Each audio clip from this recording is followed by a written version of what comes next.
Jocelyn back with our Coffee with Joe. Look how cute my mug is. And I'm drinking double Dutch chocolate coffee with hazelnut cream. It's actually really good. I know it sounds like it shouldn't work, but it works, so it's very good. So yeah, so I'm coming at you with an update, and it's about a month and a bit later than my last video. But a few things, actually quite significant things have happened in that time frame. So first of all, in my last video I talked about these dizzy spells I was having, probably due to the barometric pressure. Yeah, no, it's not the barometric pressure. They have come back. Yeah. So I saw my neurologist and I explained it to her, and she said it sounded like a very specific very specific vertigo. So I learned that people with nerve damage or post-concussion syndrome, which I have both of, can get vertigo really, really easy. Like if the wind blows a certain way, you can get vertigo. So the vertigo that I had, I can't remember what it's called. It's a bunch of letters and then vertigo. And it's basically I lied down and I turned to my left and I got dizzy. Those were the very specific times that it happened. So, and it was like the ship dizziness. So I went to vestibular therapy. It was like a 3-hour appointment and it was so great. This guy, I learned so much about my ears and my head that I had no idea about. It was like 2 hours of talking and then 1 hour of like action. So, he explained how everything works, and he went into great detail, and he wanted to know every single thing about my history, whether it had to do with my head or not, which was really nice because some doctors, they don't want to hear about everything, but he wanted to hear everything. And then he also didn't do a specific mover because he was being very cautious, because a symptom or something when he was moving me around a bit made it seem like there was something wrong with an artery in my neck. So he did a very minimal adjustment on me until I saw one of my specialists, my neuroconcussion specialist or my neuro-ophthalmologist. And I was actually seeing my neuro-ophthalmologist the next week. So yeah, so you did a very small maneuver. It was terrible afterwards, but that's what happens. You get extraordinarily dizzy, and then after like 24 to 48 hours, you feel better. So I was extraordinarily dizzy, and then the next day I woke up perfectly fine, which is good. But it didn't last very long. It lasted maybe like 2 or 3 days, and then I started getting dizzy again. But now it's not only just when I turn and lying down in bed, it's also now when I'm looking down. So he did say that sometimes it requires a couple of adjustments, no more than 3. And then if it's still progressing after 3 adjustments, then what he will do is we'll reassess the situation and we'll see if there's something else going on. So yeah, I have to make another physiotherapy appointment. So I am still driving and doing all that stuff because I don't have to look down. And when I'm sitting up and I'm like looking to the left, I don't get dizzy. It's like when I lie down. So I am still driving. It hasn't really physically affected me daily. It does at nighttime though, because like you're asleep and you can't control really how you move when you're asleep. I don't know if you can, please tell me how you do it. But so I am constantly turning to my left and I'm constantly waking up dizzy. So it is affecting my sleep a bit. Another thing that is going on that I talked about in my last video is a little bit more serious. So I talked about my kidneys my last video, how the hematologist called me and said, hey, your kidney function's really bad, go see your doctor. And then I saw my doctor and they got even worse.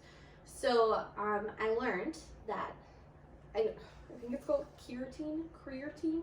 I don't know if I'm pronouncing it correctly, but a normal person's is supposed to be 60 to 80, And mine, at the highest point, without being on steroids and the least amount of medications I've ever been on since this whole thing started, was at 197, which is over 100 points higher than it should be. It's insanely high, which makes sense why I wake up feeling terrible, and one day I'll be fine, the next day I feel like I have the flu or something.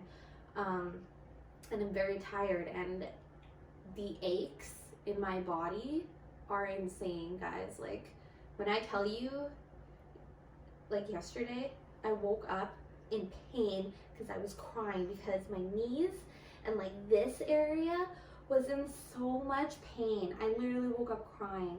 I've never been in that much pain in my bones. It wasn't my muscles. It was literally my bones were hurting. I don't know how to describe it. It was just so bad. Yesterday was a terrible day. I was crying basically the whole day because I was in so much pain. So yeah, those are like symptoms of kidney issues. And I continued doing more and more blood work, and it was going down a little bit. So I went from 197 to like 189 to like 173. Now I'm like at 169. So it's only going down by like 4 points per 2 weeks, which is not a lot. It is a good sign that it's going down, but it is still significantly high. I was supposed to see my doctor basically almost every week, and I was getting blood work done every week, but then she got sick, so it got postponed 2 weeks. And then last week, no, sorry, it was yesterday. Or no, not yesterday, Thursday. Last week I got more blood work done, and then I had a follow-up the week after, so it's blood work follow-up kind of thing. And so I had a phone call follow-up with my doctor on Thursday. And she said she already sent the referral to my kidney doctor, or a kidney specialist, to get looked at. And she said that it went down like about 4 points, but I also got an ultrasound done. And she read the ultrasound, and it said, in like exact words, it said, right kidney is shrinking due to possible kidney disease. And my left kidney was borderline. I don't know how much my right kidney has shrunk, but it said shrinking, so like it hasn't shrunk and stopped. Like it sounds like it's like continuing to shrink due to possible kidney disease, which really sucks. So that was also sent to the kidney specialist, and I have an appointment already next week. So I had the phone call follow-up with my doctor Thursday, and yesterday I got the phone call saying, hey, next week Thursday, can you come in? So I'm really glad that I'm not falling through the cracks and like they're being speedy about it. But last time they were speedy about something was my ulcerative colitis, and it did not go well, and it was a terrible year. Like a whole year was terrible. And this is another disease to add on top of everything. So that's like what, three major diseases already. And now I'm about to talk about another disease that I have as well. That happened about 2 weeks ago. So, and then also I have a really high heart rate. So my doctor also sent a referral off to a cardiologist because she cannot explain. I am anemic and I do take iron pills, and she said that it can raise your heart rate, but not by that much. Like my resting heart rate is anywhere between 110 and 130. And like you get me on a treadmill, I'm like upwards of like 180, 190. Really bad. So yeah, she sent me a referral to a cardiologist again. And yeah, and then the other disease, so I spoke about it in the last video, how there's like 3-step process of about 9 months for endometriosis.